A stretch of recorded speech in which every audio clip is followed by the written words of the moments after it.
Hi, Michael. Hey, how's it going, Karen? Good. I'm so excited about our conversation here. Yeah, I'm really looking forward to this as well. Yeah. So one of the things I thought we could do is tackle this issue of data compression and talk about it as it. Your area is more in the computer science arena, from what I understand. Tech space, generally speaking, I'm actually on the sales side, but I've been in the technical world, I guess, for like better part of 15 years. Okay. So I would be curious in learning about data compression from the technical side, but then I thought it would be fun to talk about it in terms of how it might relate to language and knowledge and memory, and then maybe we could even tackle consciousness and see what we can accomplish. Sounds good. Okay. So would you give me a little bit of background on just exactly what data compression is and how it is how it works in computer science, or how you tend to think of it in that arena? Yeah, I mean, it's simply the arrangement of information such that you can. So there's a number of ways you can think about it. There's lossless data compression, where you basically can fully recreate what was the original thing. And then there's more often, like stuff like what we're doing right now with video compression right now. That's how we're talking. There's that has some amount of loss in it, but it's like an acceptable amount, right? It's like, it's not enough in some cases that you can even perceive it with the human eye. So it's you lose some of the information, but you're fine with that. And essentially, the way in the IT perspective, data compression usually works is that um, the algorithm that's doing the compression is looking for some sort of like reoccurring pattern within the data stream at large.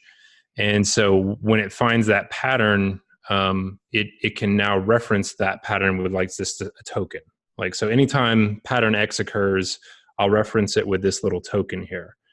And as a way of doing that now, every time it reoccurs, the more it reoccurs, the more I can compress the size, right? Because instead of recreating that whole thing, I just have this reference point and I just fill in that pattern. I don't know if this is making sense or not. Yes, absolutely. This is Okay. fascinating.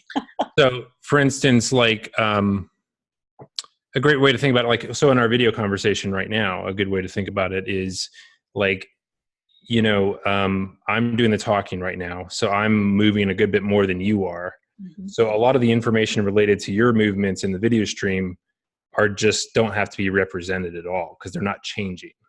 Mhm. So what the a lot of and specifically in video is those compression algorithms are often doing. It's just I'm going to compute the change between what happened last and what's happening in the next frame, and I'll just send the changes. So anything that stayed the same, like your door behind you is not moving at all, I don't need to send that data again. I'll just send it as it is.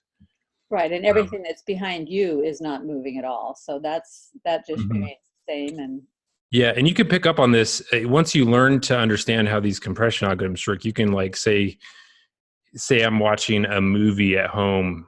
This is something I'll notice sometimes. Something that's hard to compress, like say it's a really dark screen and there's like some smoke comes in. That smoke can wreak havoc with some of those compression algorithms sometimes because the smoke has this kind of chaotic quality to it where the patterns are very difficult to find, and you can see some weird pixelization come in as a result of that every once in a while if you're looking for it.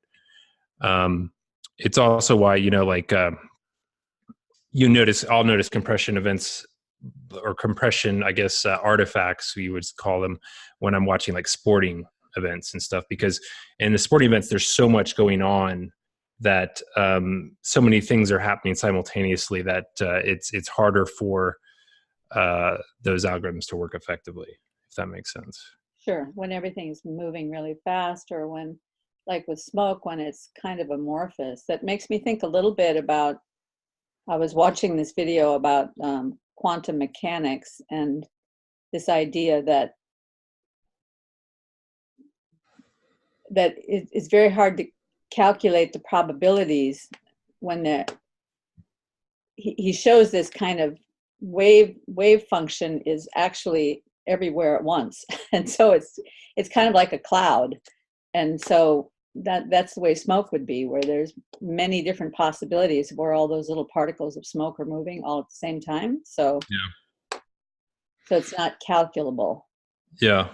And there's an interesting connection too between what you could think of as data compression and intelligence overall, because what you're doing anytime you try and compress the data is figure out, in a certain sense, now the algorithms aren't doing this, but I think this is often what we're doing as biological creatures, is you're trying to figure out what's important, right? So that's what so like, for instance, stories are a really great data compression algorithm.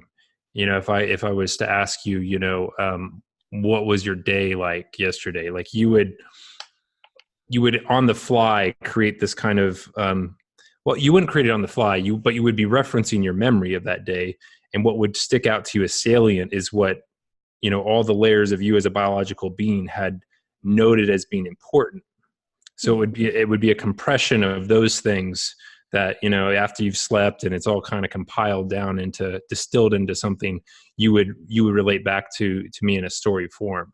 But it's kind of like a compression of that. And you would say,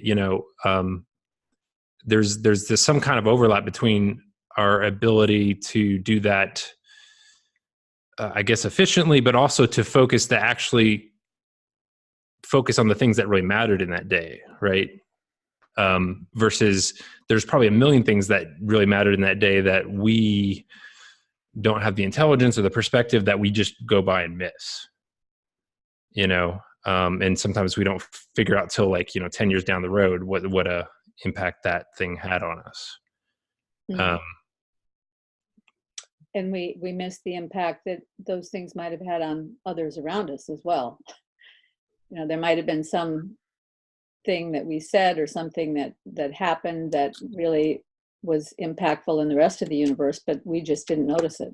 Yeah, that's a great point. Yeah, there's things like, I can think of, where something happened,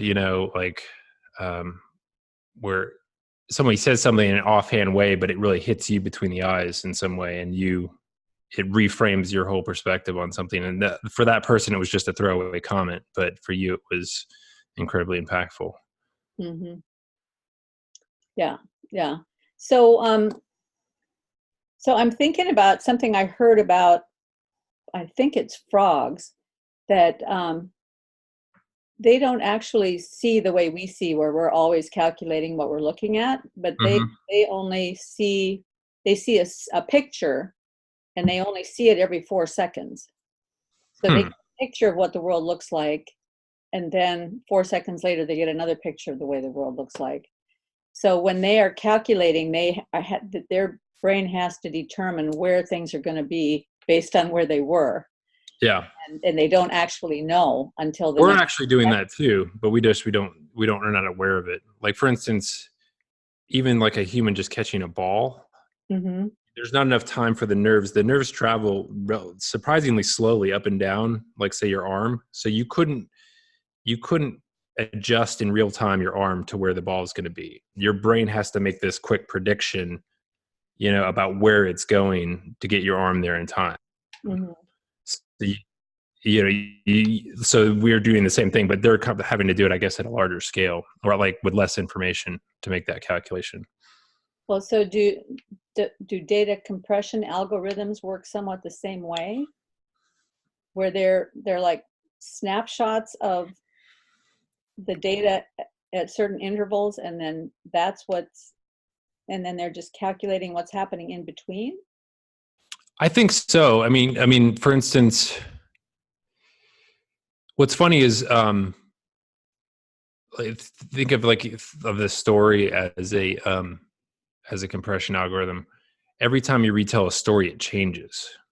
So it sits in some format in your brain, but that format is compressed. It doesn't contain all the data. Like, say there's a token for, I don't even know how to think of this, but like a conversation you had that day was meaningful. This or that happened. And then when you try and breathe life back into that, your new perspective now in the future is what you're doing that from.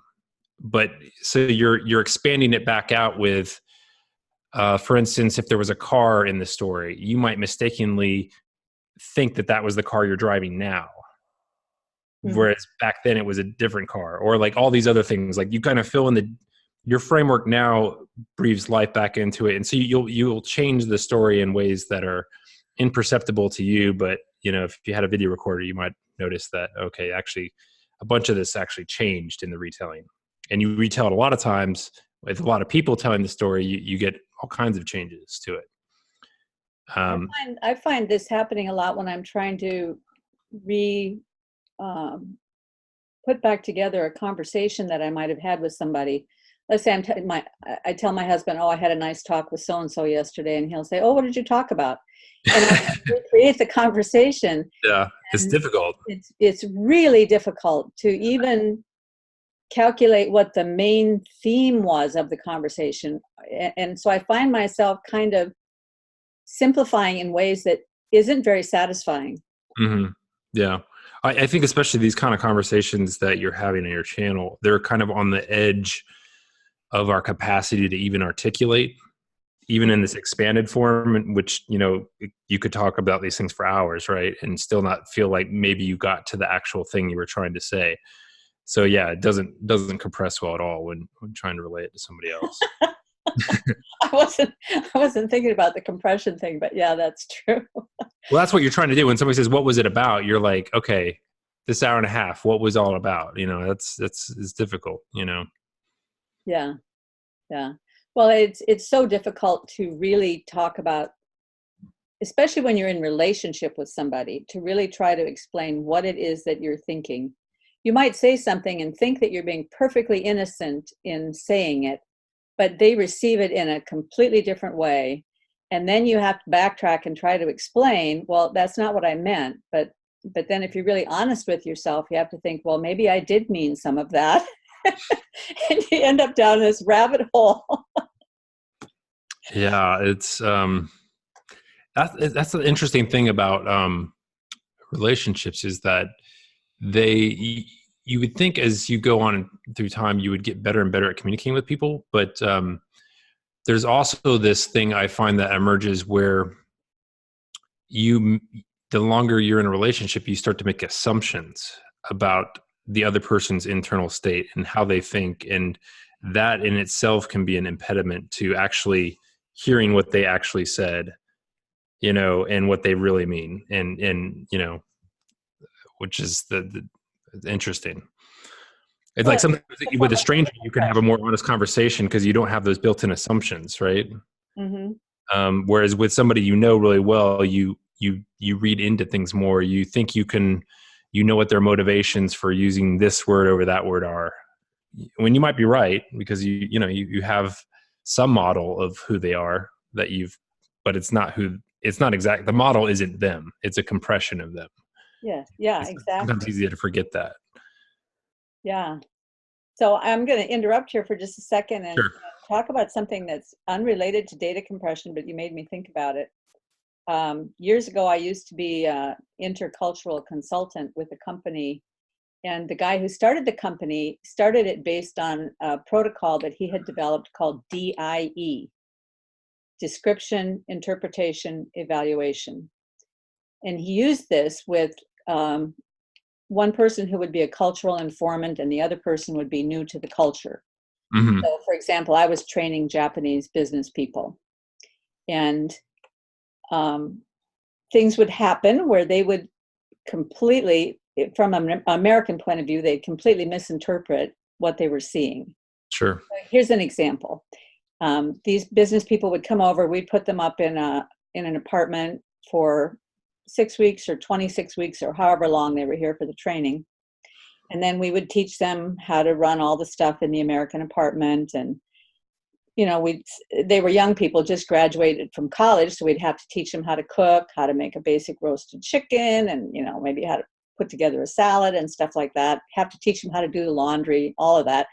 And then start working with them in our classes on how to do feedback in business, how to do presentations in business, and that kind of stuff. So one day, one of the guys comes in and he says, Americans are just filthy. So I've got the DIE model, right? And I said, oh, tell me what you saw. So he describes, he says, I went to the laundry room and there was this lady in there and she had 2 big loads of laundry and she put it in 2 machines, big loads of laundry, washing these 2 loads of laundry. He said, this is just disgusting.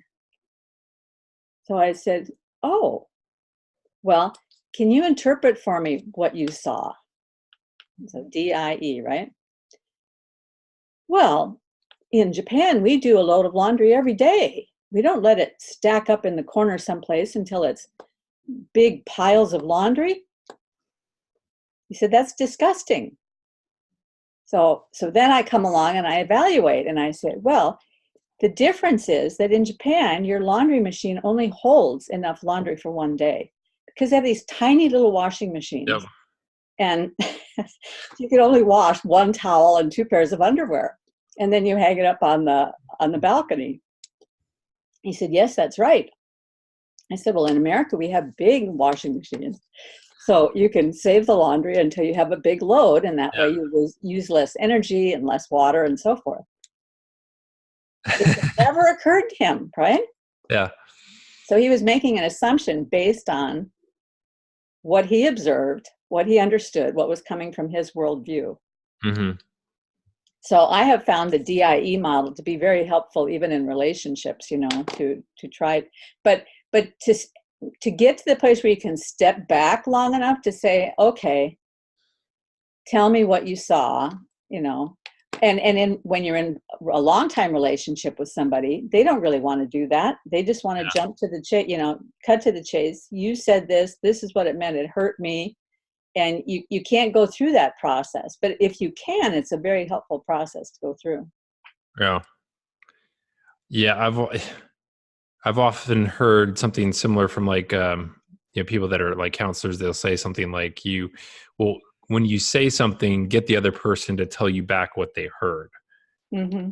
And, that's a good, exactly. Cause that will give you, it's a shortcut to what you're saying, because that kind of, them telling you back what they heard kind of is them, you getting to see it run through their filter. Mm-hmm. And then figuring out, what was effective in that communication and what wasn't. Sorry, let me disable my notifications on here. But yeah, I've never been able to get people to do that either, because it's like, oh no, I don't. Did you ever read that book, Men Are From Mars, Women Are From Venus by John Gray? I think I read like a half chapter of it somewhere in a bookstore. It seemed interesting. Yeah, well, the beautiful thing he does there is he'll have these conversations and he'll play out the conversation. This is what he said. This is what he meant. Mm-hmm. This is what she heard. This is what she thought he meant. Yeah. and they're so perfect. I mean, it's a perfect observation of the way minds work between a man and a woman when they're talking together. Yeah. So now let's take data compression and you talked a little bit about how it might work with story. Let's think about how it works with language. Because when you wrote a note the other day and you were talking about data compression in language, and I thought you made some pretty interesting points. Yeah, so I was specifically talking about how anything written in human language compresses really, really well, like because the algorithms can find all these repeating patterns in them. And so I was relating to that specifically to entropy, because and I brought up an example from my field, which is cybersecurity. And one of the ways you can detect kind of unusual activities, I was talking about something called DNS tunneling, and DNS tunneling is a way of like smuggling data inside and outside of a network, so that it doesn't get lumped in with other things that are being inspected more thoroughly. It goes out with DNS traffic, which is it's a really important protocol. It's basically like the phone book of the internet. Anytime you want to, name server? Mm-hmm. DNS. Okay. Yeah. So anytime you want to, like, say you go to google.com, you don't actually communicate. That name is just symbolic, right? So it's a representation of a virtual kind of, namespace that has to be resolved to an IP address that you actually communicate with. Mm-hmm. And, depending on where you are in the world, it might resolve to different IP addresses, or it may give you a list of IP addresses that you possibly could go to, and you'll figure out which one's closest. But anyway, so like that, those lookups are happening all the time. It's such a critical piece of the internet that people that are network engineers and security people don't want to mess with it too much, because you can break things easily. So oftentimes it's a great way to smuggle things inside and outside of a network, because nobody wants to be too rigorous with how they regulate that thing. And oftentimes it's everybody kind of has a basic understanding of how it works, but most people don't really know how it works. And so it's like one of those things they don't want to mess with. They're just like, yeah, give it access to the internet. Don't mess with it. And so it's a great place to tunnel things through. And so one of the ways you can detect that tunneling is happening is you can measure the entropy in those lookups. And the entropy level is a measure of just how much data is in it, whether it's compressed or otherwise. It's a measure of the complexity of all the information in whatever that thing is. And so because human language has all these regularities in it, it tends to compress well. It tends to have a much lower entropy level. Whereas, if somebody was trying to send data, they would maximize all these weird characters. They would. So it might still look like a string. Well, it would have to be, because the DNS lookup is using ASCII characters, which are basically just anything you can type on a keyboard. But they would maximize all these other weird characters and other things as a way to compress the amount of data they could get into that DNS lookup with each request going out to send data. So it's just I don't know if there's anything too insightful there, but that we have all these regularities in human language. It's I guess it's a measure of how low that bandwidth is in the actual communication that we're sending. Even though like, say, a book is relatively large, in the raw form of it, it compresses down. Like, you can get like, a few kilobytes, and you can have like a book like War and Peace. It's amazing how well it compresses. But I think that's just a demonstration of how low that bandwidth channel is. And often what happens with language is the life that gets breathed into it. Really low entropy of. So what you're saying is, like, the book War and Peace has a really low entropy. Exactly. Like, the amount of real information in it is very low. Is that because it is already set in stone? It is so well organized as a compendium of language, and that is the only place that set of characters comes together, is in the book War and Peace, and that's why the entropy is No, low? it's more, think of it more as the patterns that are in it that pervade human language, that a lot of it is in some sense redundant, if that makes sense. Mm-hmm. Like, it's expanded out in a way that it makes it easy for us to read at like in real time. But if we were computers, we could read it in a completely different way, and it would take up much less space. But here's the way to think about it: is even though you can think of there's a low entropy level in the language itself, what breathes life into it again is us, right? Like, all the words on that page have this whole history in me that I am able to now enliven that text with. So it springs back to, so in its compressed form, it's this really tiny thing. It's not a lot of data, but I bring to it this other structure of all this life and experiences with these words. And now it jumps back into life in my imagination. So it's almost like every word in there is a token. Uh-huh. Those tokens open up a whole boatload of memories and information and feelings and smells and sights inside of us. as we read them. Yeah, I mean, I've been reading a lot of Owen Barfield, and this is kind of something he really hones in on. Is his very first book was a book called The History of English Words, and he kind of goes into this idea of words having souls, and that they have this kind of life to them, and that one of the things we do now is, in this scientific materialist frame, we try to deny that in some sense. We want to work with them in sort of like a dead form. I was reading this bit from him the other day where he says, like, the logician wants, he has to be a compromiser because he can't squeeze all the meaning out of the word, but he wants to get it down to being as dead as possible. He can't ever approach the 0 point, but he wants to get it as dead as possible so that the thing he constructs will have this timeless quality to it. You know, the thing, it's almost like a mathematical constant is what he wants the word to be, but that's not what it is. So it doesn't quite work in the ways that a logician would want it to. But that's often what we're trying to do when we speak nowadays, I think, or at least a lot of people have the illusion that that's what we can or should be trying to do, to be able to speak in this very precise way. And he makes the point, it's impossible. That metaphor is impossible it's metaphor is like an essential ingredient in meaning itself.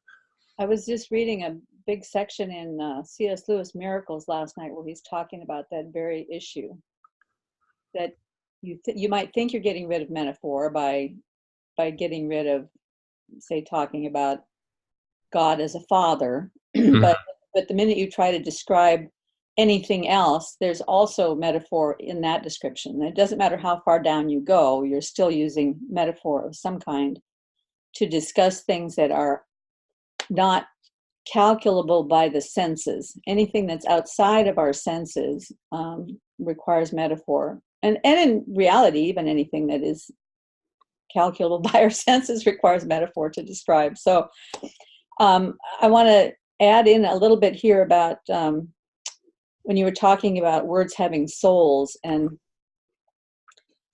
how sometimes a word can be concretized. We can take the soul out of it and just remember the skeleton, sort of. I remember reading years ago that when Taylor Hudson was in China back in the late 1800s, I think, he was trying to talk about the gospel. He was trying to talk about Jesus Christ to the people in China. He was trying to explain to them about him. And he was having a hard time using the Chinese language that he was capable of speaking and understanding to do this description. And he discovered that inside the Chinese characters, there's actually a lot of meaning buried. So there's one Chinese character, the Chinese character for righteousness. And the way Chinese characters are constructed, which I was learning at the time because I was learning Japanese, and Japanese also uses the Chinese characters for written language. But the way the Chinese characters are constructed is that they have quadrants. Some of them might be two halves, one on top of another. Some of them might have four quadrants. Some of them might have two quadrants on top and one on the bottom. But the word he was looking at was righteousness, which has two quadrants. There's a top and a bottom. And the top is actually a picture of the Chinese pictograph for lamb, and the bottom is the Chinese pictograph for me. So righteousness is a picture of the lamb over me. Now, that is entirely mysterious, how that got buried into the Chinese language thousands of years ago. And we know it's been there for a long time because I think the Japanese adopted the Chinese pictographs in about 600 AD or something like that. The Japanese did? Okay. Yeah. And it was already in the Japanese pictograph for the word for righteousness. So it goes back a long, long time. And when I read that, it made me think that all the way back to the Tower of Babel, when there was one language, that there was a certain knowledge about God and his requirements. And when the languages got separated and the migration went out and people carried a new language with them to new areas, that little bit of truth was buried in that language. And it comes out in different ways in different languages, but that little bit of truth is buried there. Mm-hmm. But in the Chinese language, it got concretized into this picture, and they don't ever think about that picture having that meaning. It's just a picture, and it means the word righteousness. And so then righteousness becomes whatever it means in the current culture, but they don't go back and think, well, what meaning was buried in here from the beginning? And I think we have a lot of words like that. C.S. Lewis used to talk about how the word Christian actually had a meaning when it was used to describe the people in Antioch.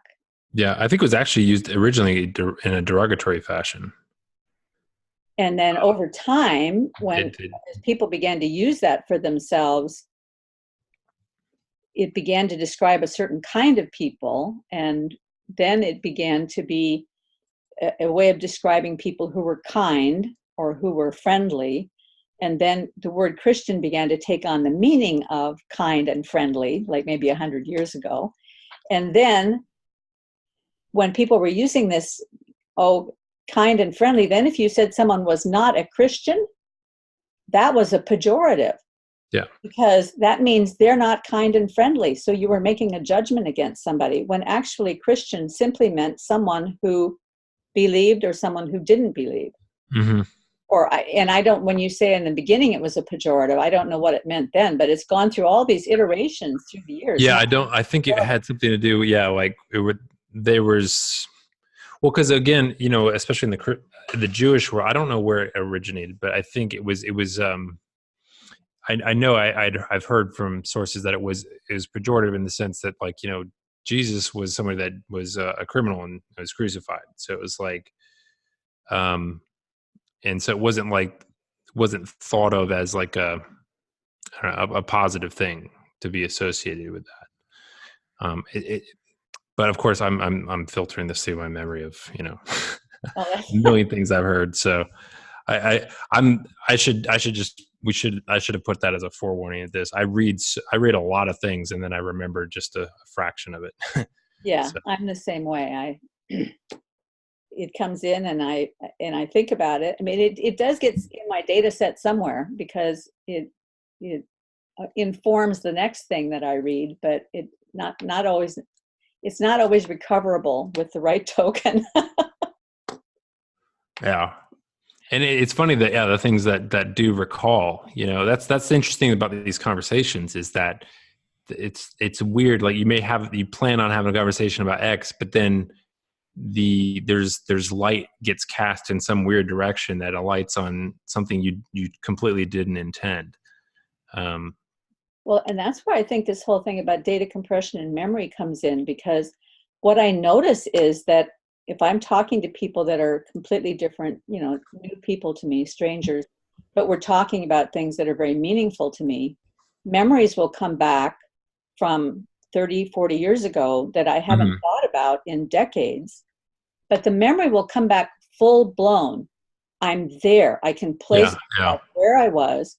And that all came back from some word or some idea that somebody talked about. Now, that is a very mysterious thing. How is it that our consciousness is so similar to the way a computer is, that you can click on a link and up will open this, you can open War and Peace with one click of the computer. And it's, but here's the odd thing. It's oftentimes you have those memories, but you couldn't have recalled them on command. Exactly. Like, even if someone gave you a visual description of this time and place, you're like, oh, I'm not sure what I was doing then. But then you smell something, or someone says something that puts you in a certain emotional frame of reference, or something that, like you say, it just transports you there immediately, and you get to relive an experience, which is interesting. Sometimes it seems useful, sometimes it seems completely superfluous to what's going on, Yeah. Well, one of the ways it's useful, I think, is with empathy. Oh, yeah. And here's a stupid story about the other night. So I was with I have two daughters. One is in her late 40s and one is in her mid-20s. So there's 24 years between them.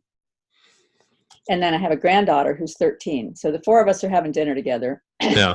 And we just, in normal dinner, we're just talking about stuff. And then at some point, my 20-something daughter turns to my granddaughter, who's only 10 years younger than her, and she says, well, when I was your age. and she was bringing up something about how she didn't have nearly as many options for, internet or something like that. Yeah. We didn't have cool apps then. Yeah. And so then my older daughter jumps in and she says, well, when I was your age, all I had was apps. And so we got in this when I was your age game. And one of the things that my older daughter remembered was when I was your age, I had to help my dad butcher chickens. And I was the one that had to hold the chicken while he lopped its head off. The 13-year-old is just freaking out, right? But the minute she said that whole yard, where this took place, what the fence looked like, how she was standing up against the fence, and the way my husband would butcher the chickens in the yard, and the sound and the smell of the blood, the whole memory just popped into my frame right that moment.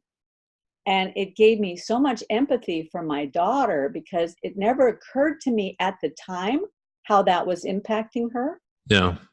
I mean, I was already old enough, and in my own childhood, we used to butcher 200 chickens at a time. When I was 8 or 9 years old, it was my job to take the feathers off the chickens, But I had instant empathy because this whole thing came into view. So memory is a very strange, and how do our little brain have the capacity to hold all of that data? Yeah. Well, I think it holds it in a compressed form, obviously. That was another comment I put on your conversation with Alex about the stochastic resonance. Mm-hmm. Because if you look up stochastic resonance, one of the things it takes you to is like images that have been processed with this, and it's these very, like, it's almost like every point of contrast in the like a photograph. I think the photograph they had there was the l'Arc de Triomphe in Paris, where it's like just a very simple photograph of that, and then they had different versions of it with just dots filled in. Mm-hmm. And I had this like sense of like, yes, that's how my memory works. Oftentimes when I'm trying to remember something, I have like this very kind of blurry version of it that I can reconstruct.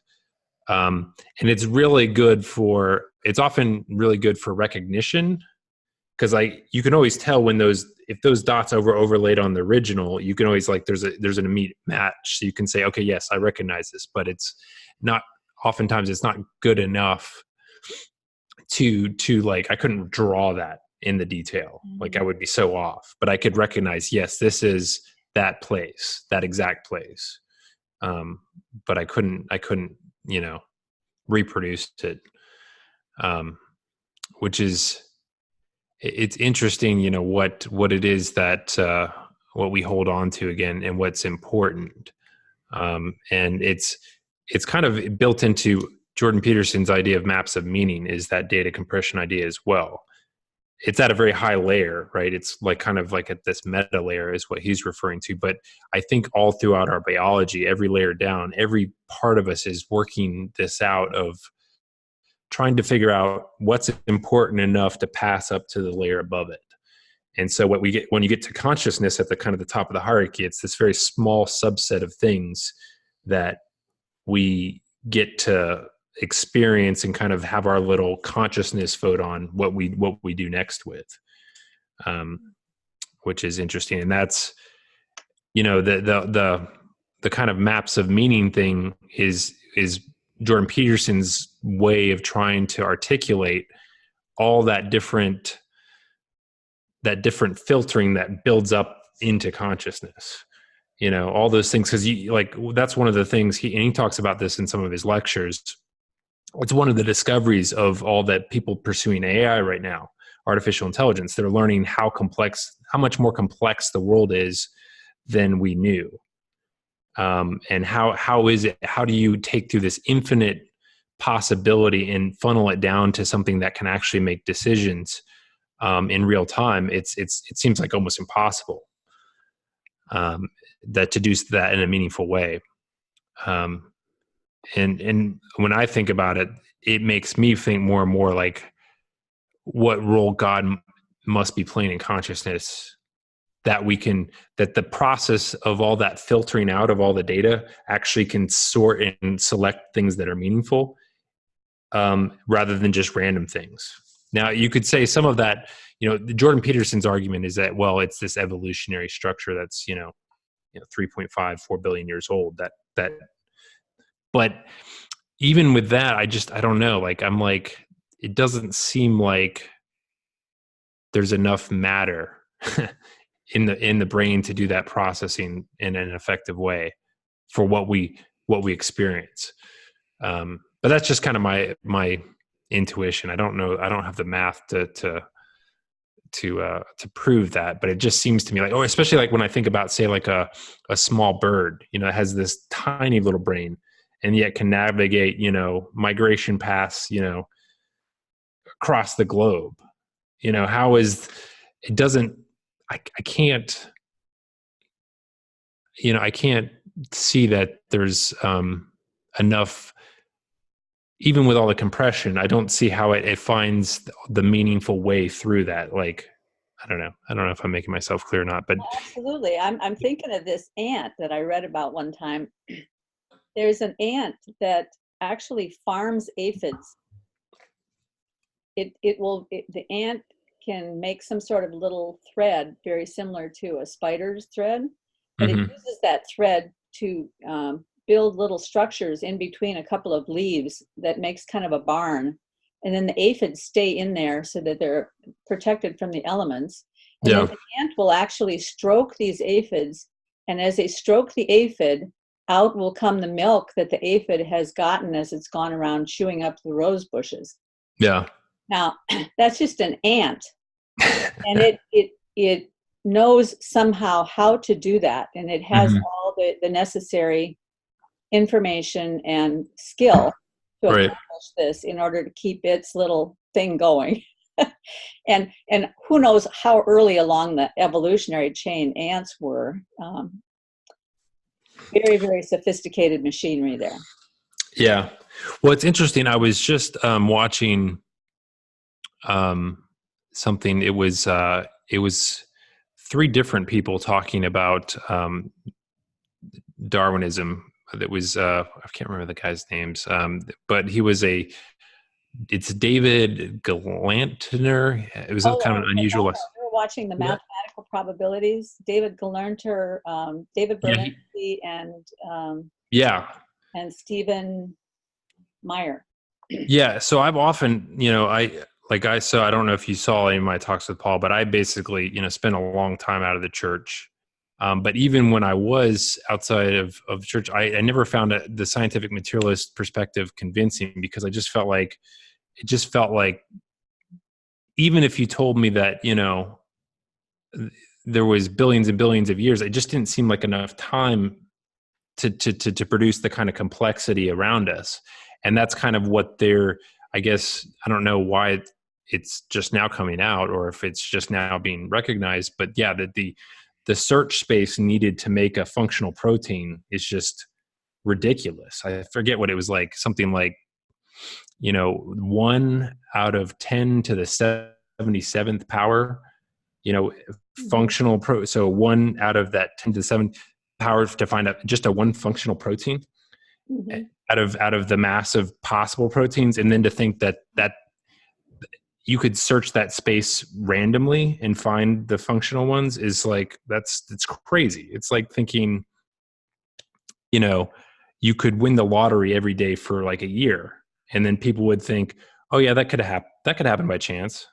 A lot of people are playing the lottery. Yeah, one person plays the lottery and they win it every day for a year.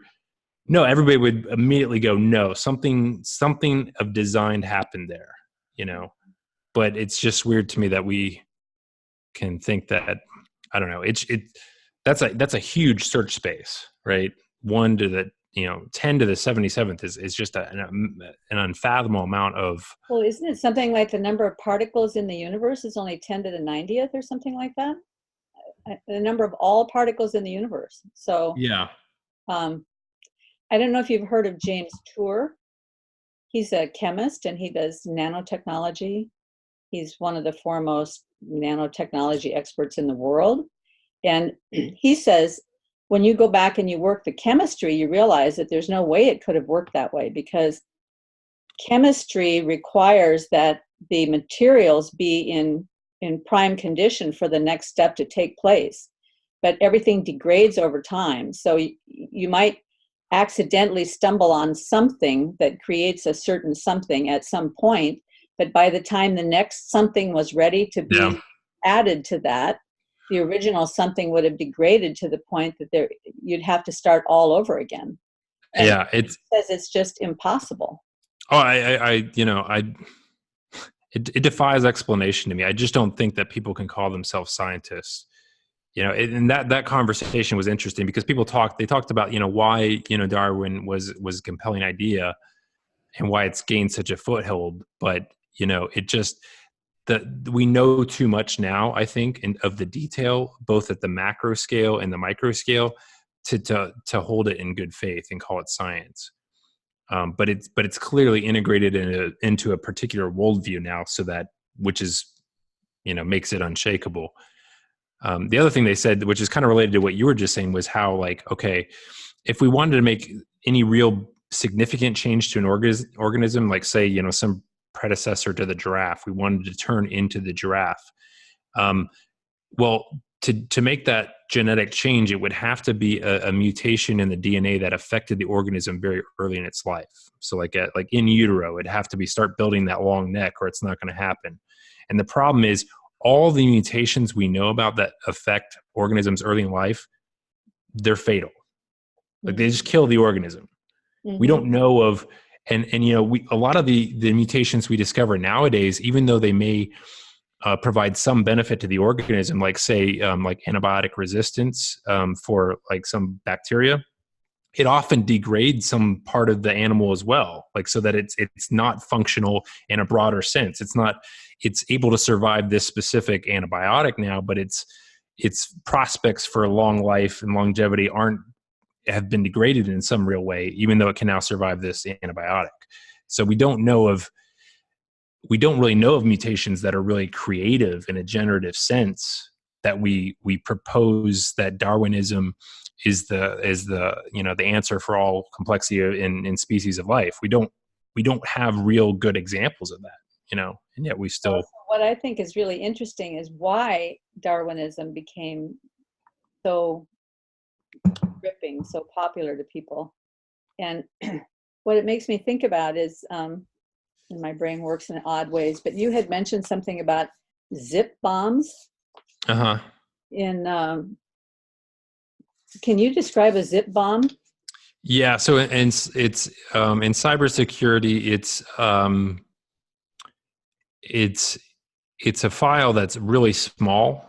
It's a compressed file, so which is why it's called a zip bomb. But it could be of any variety. It could be like, there's all sorts of different formats for how, a file can be compressed. It could be a RAR file or, a million different things. But it's compressed in an attack, right? Yeah. So what happens is you get this innocent looking file. It's minuscule in size. It's kilobytes in size, but it has compressed within it. The uncompressed version of it would be like bigger than the whole contents of your hard drive or any hard drive in the world, right? It's got this like nested structure to it that's able to like to recreate maybe an infinite amount of zeros. And that compresses really well, right? Because there's no complexity to that infinite string of zeros, right? You can represent that in really tiny ways, just like we just did with 10 to the 77th, right? There's an easy way to represent this infinitely large thing in a compressed form because we're kind of leaving out all the complexity. It's just one with a bunch of zeros on the end, so that compresses really well. 10 to the 77th. So you can do that with a file where I've basically described an infinite amount of data in this tiny file. And what happens is you go to open it, and now it either fills up your hard drive and it just disables you that way, or oftentimes what happens is it's your antivirus program, and that's the first thing to inspect a new file. And so it goes, oh, what's in this antivirus? What's in this little file? And then it goes to look at all that data, and it blows it up. So now the antivirus is disabled because it's too much data. So it's just a way of overwhelming the system. So when I saw you talking about zip bombs, and the picture that I got right away was propaganda. Interesting. Because propaganda is something that with just a slight change in language, you can create an image that sort of virally consumes an individual or boxes them into a certain worldview, or the whole political correctness thing. Let's just take an example, a propaganda example. The words pro-life and pro-choice. Both sides would say that the other side is propaganda. Okay, so sure. Let's not right now have the discussion about which side is propaganda and which isn't. Let's just look at it as propaganda. When you say pro-life, the people on the pro-life side instantly have a picture of what that means. It's very in-depth, filled with all kinds of information and background that has to describe that to the person who believes it. The person who doesn't believe it also has a picture of what that means. A vast, mammoth amount of information and feeling and emotion and everything tied up in that. But all you have to do, or the word racist, you call somebody a racist, you've instantly created, like a zip bomb, you've annihilated that person's life. Yep. You've placed them in a certain box, a certain arena, or some of the language that Marx used, from each according to his ability, to each according to his need. It creates an image, it creates a picture that is benevolent and hopeful and utopian, and as though this is going to create a beautiful world, and people can be completely captivated by that phrase. And yet that phrase by itself is like a zip bomb that can destroy an entire nation. So it is very like propaganda. Yeah, when I think of propaganda, I think of just I think one of the ways it always functions is a presentation of a false dichotomy. And a lot of it, I've often wondered what effect American politics with our kind of, I don't know if we're unique in this. I'm sure it seems like a lot of the world is becoming this way in the political structure, that there's like just basically a two-party system. And what that ends up, the end cause of what ends up happening as a result of that is, if there's only two parties, I don't necessarily have to win, right? I don't have to be the best. I just have to prove the other guy's evil in some way. I don't really need to have an idea for success or in fact, any ideas I define that are interesting and particular and specific gives more surface area for me to be attacked. Exactly. Right.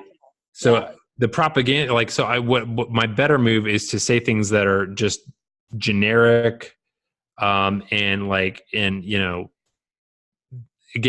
and have some false sense of just whatever good is.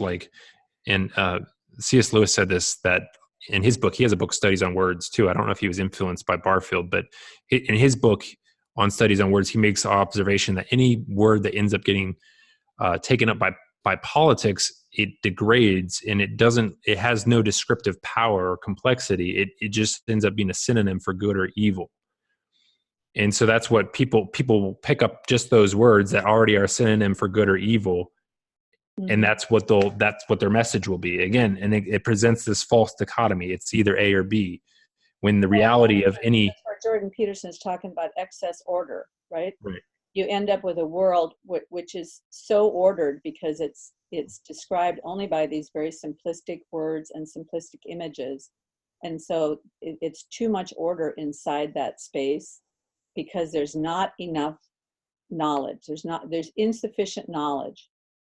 And that happens in both, like in all ideologies, right? There's insufficient knowledge.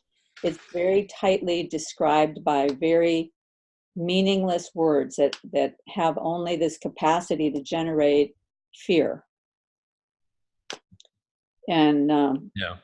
Well, you could think of like conversations like this as a zip bomb that blows up that propaganda in a certain sense, because, well, it's not a zip bomb, but it's the information content in a conversation like this does not fit in any of those frames, right? So it can destroy so somebody that gets exposed to this and sees, okay, there's something real that these people are talking about, and the complexity of it greatly exceeds my framework. It blows that framework out of existence, right? Mm-hmm. So that's why, for those frameworks to continue to live, they need, the sound bites of Twitter and, the talking heads on CNN and Fox News and everybody to just have these short little soundbite things that are all, trying to fit into those smaller and smaller little bits, right? Whereas these YouTube conversations that go on for hours where people really kind of dive down into the weeds, this can really explode those frameworks and destroy them, because there's just too much complexity there to be represented in those minimal, those false dichotomies that they have. So you're saying this is an uncompressible conversation. Exactly, which is also why you have a hard time, quickly saying, "Oh, what was the conversation about?" to somebody else, because you're like, "Okay, I don't know." Like it doesn't compress very well. So what you just said reminded me of a quote by John Pollock that I wrote down the other day. I don't know who John Pollock is, but I love this quote. "What you know is orders of magnitude less than what is true." Yeah. And that's the whole maps and meaning idea too. Which is, it's a pessimistic in a certain sense, right? Because it's like, oh man, I'm never gonna ever know truth, because it's so far off from what me as a finite creature has access to. But then the flip side of it is this positive, which is there's so much stuff to go explore that I don't know about. Mm-hmm. There's like this infinite frontier of which we in the world we live in, because we have this scientific materialist framework. We think that because, I said this in my conversation with Paul, we have the world kind of mapped down to like the last millimeter with GPS coordinates, that we've exhausted all the frontiers. We've gotten down to the quarks in science. There's no more frontiers for you to go explore. And, that idea of Jordan Peterson's like, no, actually there's frontiers everywhere you look. You just gotta get past your map. You gotta like tear a hole in the map and and the way you do that, is through error. You have to get out there and do things where you make mistakes, and where you make those mistakes are like these little rips in the map where transcendence shines through and gives you real information about what you don't know. Yeah. So one of the thoughts that came to me when you were talking about how when memories come back, they're sort of like those little dots that are trying to build this structure. I forget what the context was when you were talking about, like, it was the stochastic resonance. Okay, stochastic resonance, when they're rebuilding something based on increasing the amplitude by adding some kind of noise into the situation. Right.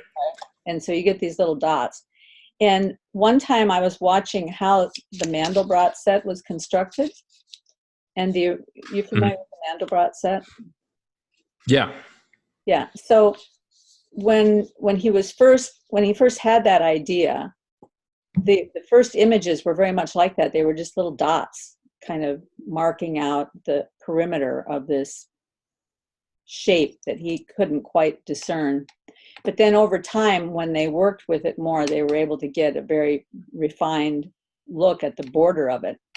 But it kind of occurred to me that the Mandelbrot set is sort of a dynamic picture or static picture of order and chaos. Mm-hmm. Because what's within the image is the limits of stability.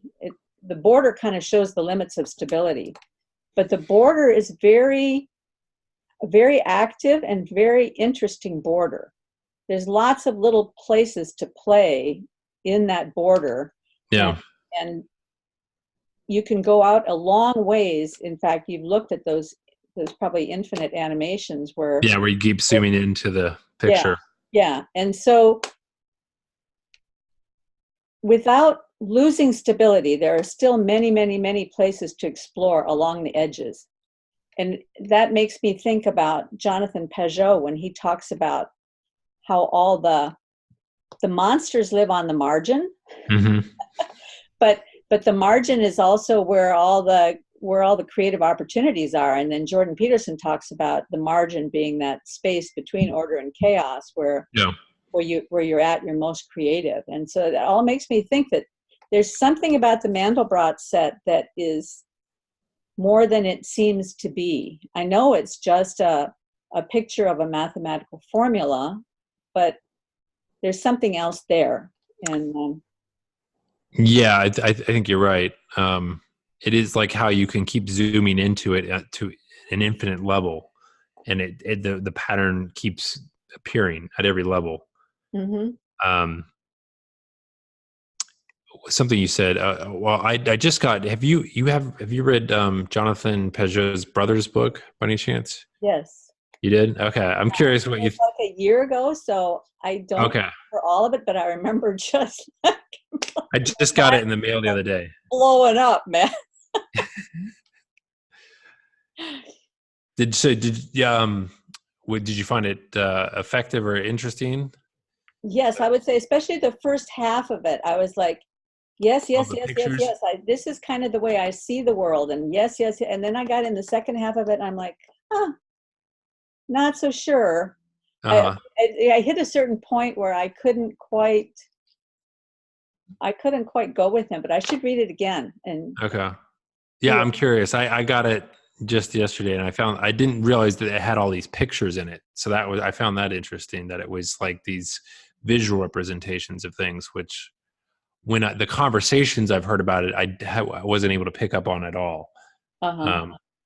So I was curious if you had gone through that, and if those images you'd found those images helpful, or if they'd reshaped your lens on how you looked at anything. Well, I'll go back and reread it. Okay. Talk about it next time. I that would really be fun. It would really be fun. So, was there something else I wanted to? We have just a few minutes left. I know you have a hard stop at a certain point, so. Yeah, at the top of the hour, I gotta get on another call. Oh, I know what I wanted you to explain. You made a note about story as a 4D structure. Yeah. I keep hearing all this stuff about 4D and 5D and 280D, and what on earth are they talking about? Because all I can picture is 3D, right? Oh yeah, I'm the same way. I can't picture 4D as well. But when I put 4D, I just meant story. It has the time element built in.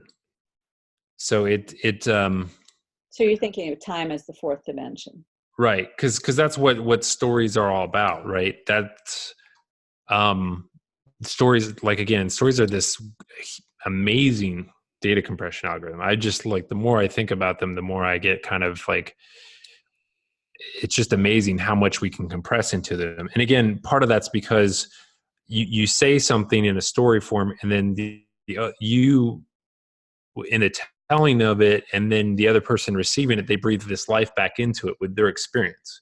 Mm-hmm. So I could say something like really compressed, like boy meets girl, and you could in an instant expand that out, and you probably have some canonical version of that story in your head. Mm-hmm. But then even from that canonical version, you could have all these interesting deviations from it, right? That expand out from that tiny little phrase. But it's because that story links up with something in some sort of structural element inside of you that allows for that rapid expansion of it into like all these different areas. And the cool thing about stories is like what we really care about stories in is how they end. Like that's like people have this like it's funny people say, oh, I loved it until the ending. Like, you know, there's and the meaning of the story, you don't get to find out the meaning of any story until the end. And you said this recently a bunch of times, like how what happens at the end can totally rewrite the meaning of everything else that's happened previously. So you can have these events that occur in your life that reshape the meaning of the events that happened earlier in your life. It's this weird kind of effect that they can have. And we all live in stories, which you could think of a story as a cycle. Again, like, you know, you could tell me a story about your day yesterday, but that story is embedded of a story of your week, and in the story of your month and of your year and of this season of your life. And, you know, your story is embedded in the story of your family, and that family's story, like it, all these stories get embedded in other stories. And so we, and the meaning of any one of these stories, you don't get to find out till it's over. So it's like, it's this weird structure we use for its predictive qualities, because again, that time element is so important, right? All a story is like a beginning, a middle, and an end, and the effect of it is that you use it as a predictive mechanism, right? To say, if I do X, this is likely to happen over the course of this time, you know. Oh, how interesting. So it's kind of like almost calculating probabilities.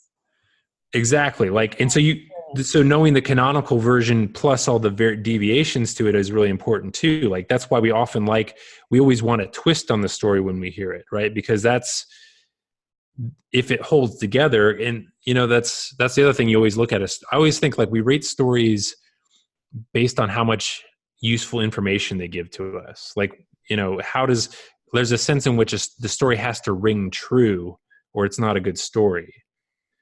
And part of the way it rings true is like it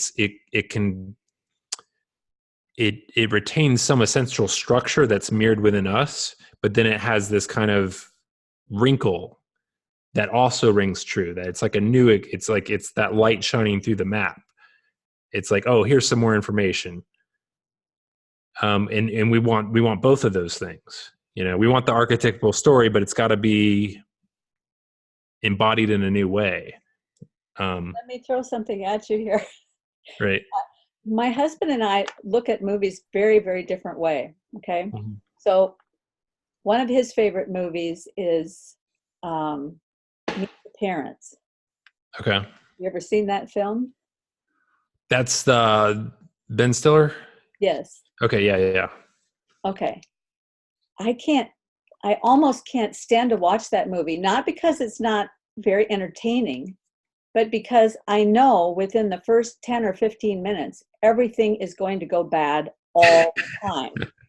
and that I get under so much stress watching people like that I just can't tolerate it. Mm-hmm. And for him, it's fascinating. So, and he's that way with people. He's fascinated by people that are a little bit different, a little bit unusual. And I like something that I know is going to end well. Well, that story ends well. Yeah, it ends but well. It is. Don't find out until the very end. In that specific movie, I find it. There's a lot of funny things in the movie, but I find them very unbelievable. It feels like it's being stretched to some degree of unbelievability the whole time, which is what you're saying, which is the trauma you're experiencing, which is like, oh, this really needs to be resolved, what's happening, but it doesn't get resolved. It just keeps building in a kind of unrealistic way. Well, I'll give you another example. Deliverance. I've seen bits and pieces. Okay, I never did see the whole thing because I went to see the movie when it was in the theater, and 5 minutes into the movie, I physically had to get up and walk out. Yeah. And that was back in the days when the cost of a movie ticket was not inconsequential to my budget. But I knew something really terrible was going to happen. Yeah. And I didn't want to be there when it did. Yeah. So to me, it says something to me about me that I don't understand. And why is it that those things are so difficult for me to process when I'm watching it happen to somebody else, even though I've had some pretty terrible things happen to me, and somehow I've been able to manage that. And well, it isn't that I've been able to manage it, but God has walked with me through those things, and because of his presence with me, I've been okay. But Right. maybe it's watching it happen to somebody else when they're not okay and they don't have anybody walking with them through it. The pain is just so bad. Yeah.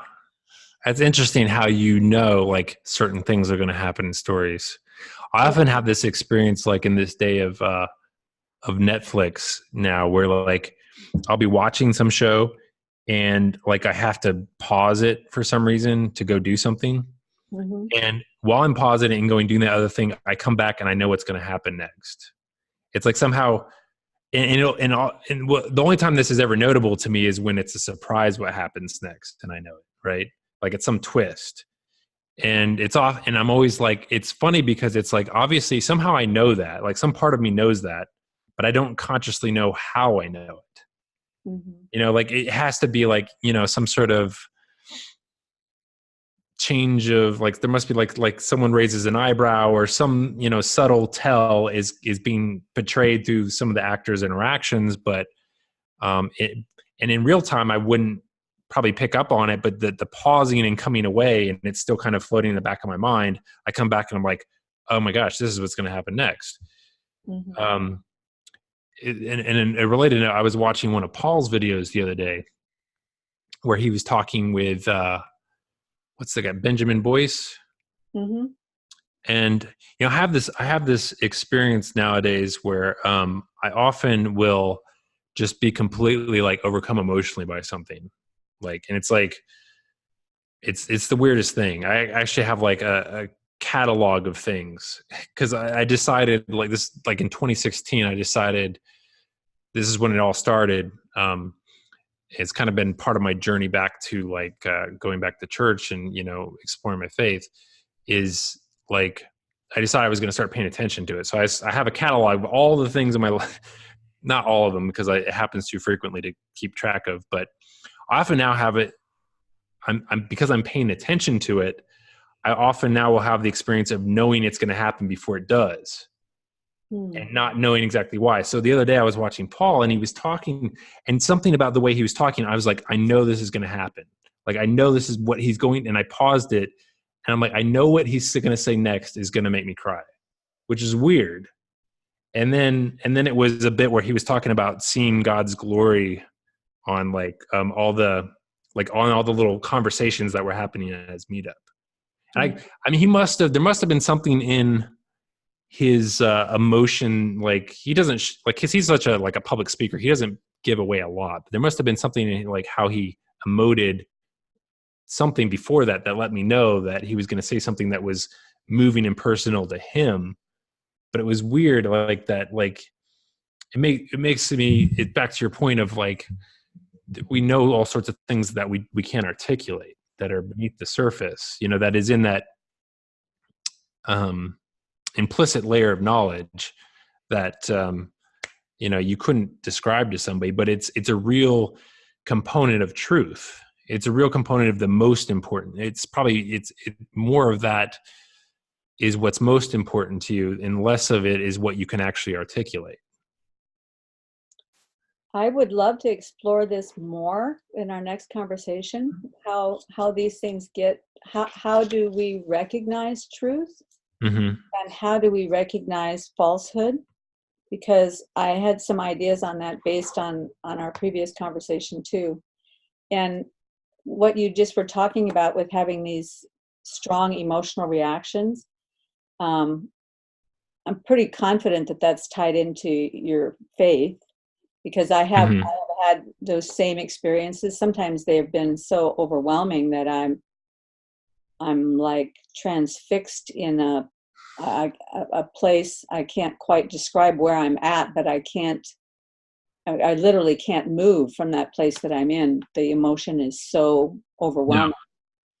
But I'm just going to tie it up with what you said about War and Peace being a very small file because it's so compressible. Because there's a lot of redundancy there in the information. Mm-hmm. And what that really says is that information has almost no relationship to meaning, because it's a very small file in terms of the information that's there, but the meaning is so massive that it not only means that when I read it, I am changed, but it has literally changed millions of people and probably changed historical movements and everything else because of the meaning that's there. So truth is like that. Truth and so anyway, I want to explore that the next time. No, that's very interesting. Yeah, there's some component. Yeah, I think you're right, though. There's something outside of us that, again, that makes me think again, just that God has to be operating somewhere in our consciousness, that we're able to, out of this tiny fragment of something, we're able to breathe life into something in a very deep way. Now, yeah, that's very interesting. And what's the other thing that I was thinking about, I just wanted to note quickly was, C.S. Lewis was good friends with Owen Barfield, and they had all these conversations about this stuff. And one of the things that C.S. Lewis says in Surprised by Joy, which I kind of agree with but don't, he has this dichotomy between the enjoyed and the contemplated, where he basically said, I don't know, have you read Surprised by Joy? Yes, it was a long time ago. It's but kind of I looked up the enjoyment contemplation dichotomy yesterday because you mentioned it. Yep. And I had a hard time understanding what I was reading. So I'd like to. Maybe I can compress it better. So basically he had this idea that, he had this idea. So part of Surprised by Joy is his autobiographical account of becoming a Christian and how it all went about. And it's weird. He focuses on the weirdest things in that story. Like, I don't know. Feeling that way when I read it. Like, what? Yeah. He talks about all this stuff from his school days, and it's just bizarre, like what he considers formative in his experiences, right? But one of the things that he found was really formative is this idea of joy. And that and he finds it in the weirdest of places. He has this imaginary world of talking animals that him and his brother create when they're kids, called I think it's Boxen Land or something, and there's little bits of joy in there and so he finds this joy in all these places, and he says that, well, the surest way to kill that joy is to start thinking about it, to have this kind of oh, what is it that manufactures this? And that's the division point right there between the contemplation and the joy. You kill it because you try and I think part of I don't know if this is true or not, but I feel so I think C.S. Lewis, if you read him, he's such an analytical person. He's he's such a sharp mind, and he would, in some sense, he's the most rationalist there ever was in a lot of ways, and still finds his way to Christianity. Even though I don't know, that's a path to Christianity, but I don't know if it's, I think it, in some ways, I see a lot of parallels between C.S. Lewis and Jordan Peterson in that that rationalism gets you kind of really close, but not all the way. And kind of how Jordan Peterson's hovering where he's at is because I think of some of his rationalism as well. But anyway, I'm getting myself off track.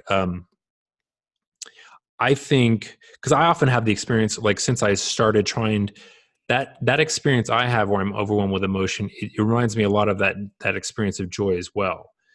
And I've found that there are things I can do if I do try and dissect it in this kind of rational way. I destroy it. It goes away instantly. It becomes this, but there's another thing I can do where I kind of dive in deeper to it. And I kind of ask, it's still kind of a rational thought, because it's kind of like a why. Like, why is this so important to me? And that kind of takes me into a deeper level of it. That makes me. This is so good, because I want to explore that. Okay. Why and the how. There's a very important thing there. But I got to go. Yep. So let's I do catch too. this next time. Joy Perfect. and contemplation and rationalism versus joy, and C.S. Lewis and Jordan Peterson is for next time. Perfect. Okay, great. Right. Thank you so much. Good Sure. talk. Take care, Karen. Okay, bye-bye. Bye.